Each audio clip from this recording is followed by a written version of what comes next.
Welcome to Lawyer in the Kitchen. Today we're going to make Oklahoma onion burgers. Years and years ago, 1920s, obviously we're in the Depression and you wanted to skimp on meat. In Oklahoma, and there's a disagreement on where it is, whether it's Ardmore or El Reno, they started making these Oklahoma onion burgers to kind of thin out the meat and have some more to eat, but not as expensive because times were tough. So I'm going to cut these onions with a mandolin, and I like this one because unlike a lot of other ones that have one or two positions or maybe three or four, but it doesn't matter, this one has an infinite number of positions because you can adjust this bottom plate as it hits the mandolin. You can adjust this bottom plate with a screw, and so if you're not getting them thin enough, like we're going to check that right off the bat, see if we're getting them as thin as we want. If they're not thin enough, then you can just tighten it up and move the plate up. So let's just try this because we want these nice and thin. And those are too thick, okay? Because we really want them thin. This is thin. So we're going to dry these off because they'll caramelize better. It's like doing scallops. You want them to get as dry as possible. Some people wring them out in the sink. You can do that. But I'm going to do this and get as much moisture out of these as possible. As you can see, the moisture is coming through there.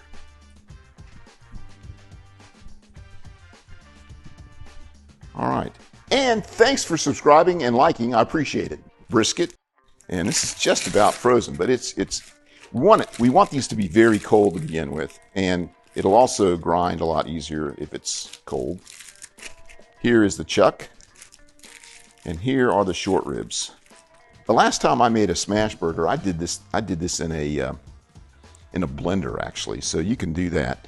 All right, so we're going to come down here and cut these in sizes. We want about an 80-20 on the fat to meat. So this is pretty good. That's probably about a third, but that's fine. We've got enough fat in here. And I think that's going to be I'm going to cut this off just a little bit.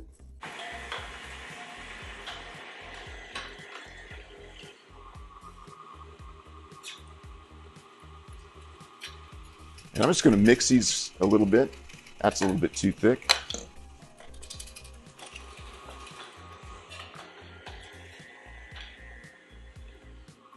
There's a thing called myosin, which is in the meat. And I don't know whether it's an enzyme or protein. It's one or the other.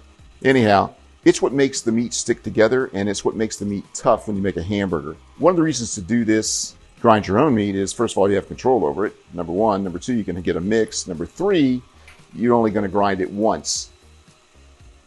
And grinding it once is good because most hamburger you buy has been ground twice. And that makes more myosin, makes the meat stick together more. So these burgers might come apart a little bit, but they're going to be much tastier. And we're going to go ahead and put this one in, and then we will have enough. And that is it. We're going to mix this around a little bit, although we did alternate, which is good. We're going to make about 3.5 ounce patties. We're going to make balls. Don't get them too tight. All right, we're ready to go to the grill. First thing we're going to do is get some butter. And you can put the butter on the grill. It's just not as good. It seems like if you put the butter on the grill, you never get butter all over the bun. You want it all over the bun. Let's go ahead and have a look at the first one put on there. Not even close. We're good. We're not burning anything yet. We're going to put a little oil on the grill. Probably the easiest way to do butter is like I'm doing it right here. All right, so we're going to put these on. And then put a heaping load of onions on these.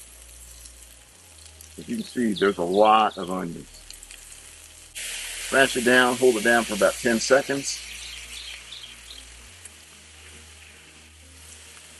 Pull this up.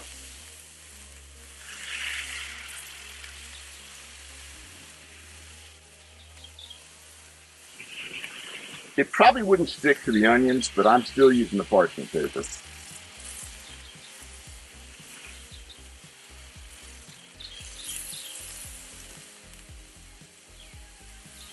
Then put a little salt and pepper on it. if you have a metal pepper mill, don't put it too close to the grill. Oh, no. All right. All right.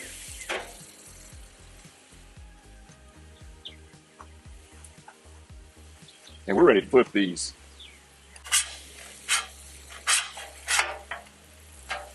That needs to be cooked a little bit more. That doesn't have a good coat on it. Buns are looking good.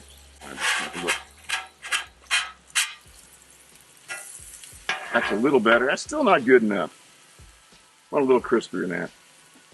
Try and put some cheese on it. It's stuck, which is good. All right, that's a little better. All right, it's time to take these off. First two are done.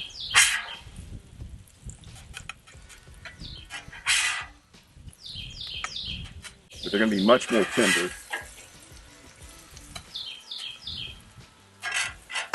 We've got our bun. That's nicely done. You gotta have tasty burger sauce. This is on another video. You ought to go look at this. This is similar to In-N-Out Burger. It's really tasty though. That's why I call it tasty burger sauce. Anyhow, we're gonna put some of that on the bottom. And we're gonna put 3 pickles.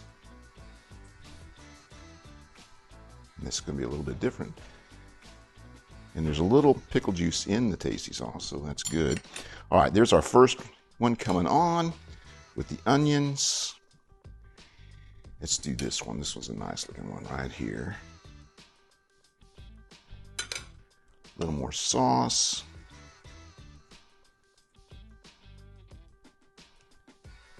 Oh, I got 2 tops. I seem to always have a problem with that. All right, that looks good. All right, we're gonna try this Oklahoma onion burger. That bun's a little tougher than I thought it was going to be. Could use a bread knife. Let's see what we got here. Oh, look at that. That thing is juicy too. Look at the juice on this. Look at that. That is nice.